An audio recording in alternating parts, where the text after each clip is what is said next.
बिस्मिल्लाहिर्रहमानिर्रहीम अस्सलाम वालेकुम। कैसे हैं आप सब लोग? आप लोग देख रहे हैं मेरा YouTube channel SR trading club. आज का हमारा टॉपिक है गोल्ड के डेली एनालिसिस। तो चलते हैं गोल्ड के एनालिसिस करते हैं और सबसे पहले देख लेते हैं कि ऐसी कौन कौन सी फंडामेंटल इंपॉर्टेंट न्यूज़ हैं जो आज मार्केट को बहुत ज़्यादा वोलेटाइल कर सकती हैं। और अगर हम लोग थोड़ा सा न्यूज़ को यहाँ पे डिस्कस करें तो आज तकरीबन पाकिस्तानी टाइम के मुताबिक 5:30 बजे जो है वो सीपीआई का डाटा है। तो मे भी पॉसिबल है कि ये डाटा आपको मिक्स देखने को मिल सकता है और मार्केट दोनों साइड पे आपको वोलेटाइल होती हुई नज़र आ सकती है।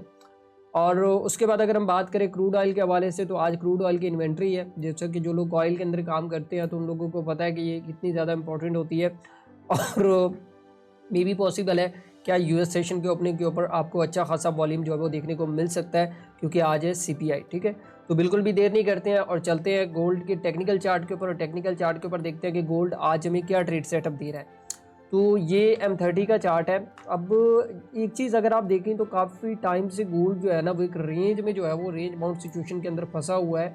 और अगर आप यहाँ पे देखें तो इस एरिया में काफ़ी ज़्यादा इसने जो है वो एक रेंज क्रिएट की है। और रेंज क्रिएट करने के बाद अगर आप देखें, ठीक है, तो ये सिनेरियो है। अब आपने यहाँ पे समझना है, मेन चीज़ ये होती है कि आप जब ट्रेड कर रहे होते हो ना, तो आप जब एनालिसिस कर रहे होते हो स्पेशली, तो आपने समझना होता है कि भाई मुझे ट्रेड में इंटर कैसे होना है और एग्जिट कैसे होना है। ठीक है, तो ये वाला स्ट्रक्चर मैंने कल आप लोगों को समझाया था कि आप लोगों ने किस तरीके से ट्रेड करना है, और इवन पब्लिकली ग्रुप में भी बताया था और प्राइवेट ग्रुप में भी बताया था कि गोल्ड की प्राइसेस ऑलमोस्ट तकरीबन 25 तक जा सकती हैं। तो अल्हम्दुलिल्लाह के वो भी बड़े अच्छे तरीके से उसने हिट किया। अभी क्या हो सकता है, अभी अगर आप यहाँ पे देखें तो इस एरिया के अंदर गोल्ड की मार्केट ने जो है वो काफ़ी ज़्यादा कंसोलिडेशन स्टार्ट कर दी है। अब हमारे पास दो इम्पोर्टेंट लेवल है, वो भी मैं आपको बता देता हूँ यहाँ पे। तो अगर आप देखें तो यहाँ पे एक लेवल तो ये है हमारे पास, ये वाला जो अभी तक का जो रेंज एरिया है ना, ठीक है, एक ये रेंज है और ये रेजिस्टेंस एरिया और ये सपोर्ट एरिया। ठीक है, अब आपने समझना है अब आपने ट्रेड कैसे करना है, मेन चीज़ वो है। ठीक है, अब देखिए स्पेशली एक चीज़ देखी जाती है कि जब भी आप न्यूज़ के अंदर ट्रेड कर रहे होते हैं ना, तो न्यूज़ के अंदर कोशिश करें, आपको अगर ट्रेंड वाइज ट्रेड मिल रही है तो आपके लिए वो गुड है। अगर आपको ट्रेंड के अगेंस्ट ट्रेड मिल रही है तो फिर आपको थोड़ा बहुत वेट करना पड़ता है। अभी देखिए गोल्ड की मार्केट के अगर आप ट्रेंड देखें ना, तो वो ट्रेंड जो है वो अभी आप देखें तो वो पॉजिटिव ट्रेंड है। तो हमें कोशिश करना है कि अगर हमें बाय वाली साइड की पोजीशन मिलती है तो कोशिश करेंगे कि हम इसको बाय करने की कोशिश करेंगे, ना कि सेल करेंगे। और ये वाला जो एरिया है जो मैंने आप लोगों को बताया कि अगर तो गोल्ड की मार्केट इससे नीचे मतलब कुछ स्पाइक लगती है, या मतलब मैं तो यही कहूँगा कि ये वाला एक दफ़ा रेंज, ये वाली जो रेंज है इसको ब्रेक होने दें। और अगर आपको गोल्ड की मार्केट यहाँ पे मिलती है, इस लेवल के ऊपर 2900 के ऊपर मिलती है, तो यहाँ से आप जो है वो इसका वेट करके यहाँ पे अगर आप देखें तो यहाँ पे अगर आपको कोई एविडेंस मिलता है 2900 के ऊपर, तो यहाँ से फिर आप उसको डायरेक्टली जो है वो कुछ इस तरीके से जो है वो बाय कर सकते हैं। लेकिन मैं इस रेंज के अंदर आपको ट्रेड प्रेफर नहीं करूँगा। ठीक है, और अगर आपने डायरेक्टली इसको बाय करना है तो फिर आप वेट कर जाइएगा, तकरीबन ऑलमोस्ट 29 का जो वेट है वो आपको करना पड़ेगा। ये वाला जो एरिया मैं आपको बता देता हूँ कि इस एरिया को जब तक गोल्ड की मार्केट ब्रेक नहीं कर लेती तब तक गोल्ड की मार्केट वही रेंज में रहेगी जो पहले एनएफपी के अंदर थी, एडीपी के अंदर थी, और अभी भी ये सीपीआई के अंदर भी मे भी पॉसिबल है कि ये वाली रेंज आपको होती हुई नज़र आ सकती है। तो फिर अगर आपको ये वाला लेवल ब्रेक होता हुआ नज़र आता है तो फिर आप इसको बाय कर सकते हैं।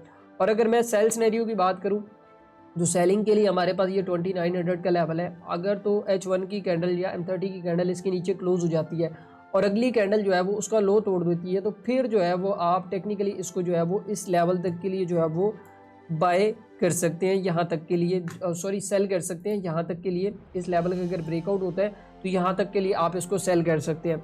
तो मैं अगर मेरे पर्सनल ओपिनियन माने तो मैं इसको बाय इसलिए देख रहा हूँ क्योंकि जो इस टाइम के ऊपर जो सिचुएशंस चल रही हैं, ट्रम्प की तरफ से टैरिफ वाली सिचुएशन है, उसकी तरफ से जो बरतानिया की तरफ से जो जंगे मतलब कि वो दोबारा से यूक्रेन वाला मामला स्टार्ट हो गया है। ठीक है, तो ये चीज़ें भी काफ़ी ज़्यादा इंपॉर्टेंट है, इनको आपने बिल्कुल भी इग्नोर नहीं करना है। और गोल्ड को हमेशा आप मुझे एक चीज़ बताएं कि अगर क्रिप्टो मार्केट क्रैश हो रही है, नेस्डैक क्रैश हो रहा है, यूएस की मार्केट क्रैश हो रही है, तो भाई मुझे ये बताएं कि आपको गोल्ड एक सेफ है मैंने, तो क्या इन्वेस्टर इसके अंदर पैसा नहीं डालेगा? तो डेफिनेटली डालेगा। अगर डालेगा तो उसकी प्राइसेस मज़ीद जो है वो आपको हायर जो है वो देखने को मिल सकती हैं। तो मेरे ख्याल में तो एक बुलिश रैली इसके अंदर दोबारा से आ सकती है 3000 के लिए जो हम लोग देख रहे थे।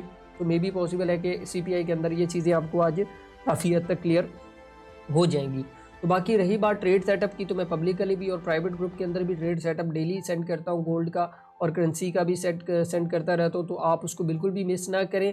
बाकी एक चीज़ मैं आप लोगों के साथ यहाँ पे डिस्कस करना चाहता हूँ कि अगर आप लोगों के पास कोई ट्रेडिंग प्लान नहीं है ना, अब देखिए मैंने अगर सीपीआई के ऊपर ट्रेड करना है ना और सीपीआई को मैंने ट्रेड करना है, ठीक है, तो मेरे पास एक प्रॉपर एक मेरा टेम्पलेट लगा हुआ है, मेरे पास लेवल्स मार्क हैं, मुझे पता है यार मुझे यहाँ से इंटर होना है, यहाँ से एग्जिट होना है। तो पहले से अगर आप प्लान बना के बैठे हैं ना तो मार्केट इंशाल्लाह आपको कभी भी नुकसान नहीं देगी। और अगर आप चलती हुई कैंडल या चलती हुई ट्रेन के सामने आएंगे तो जाहिर सी बात है आपको नुकसान ही होना है, ठीक है।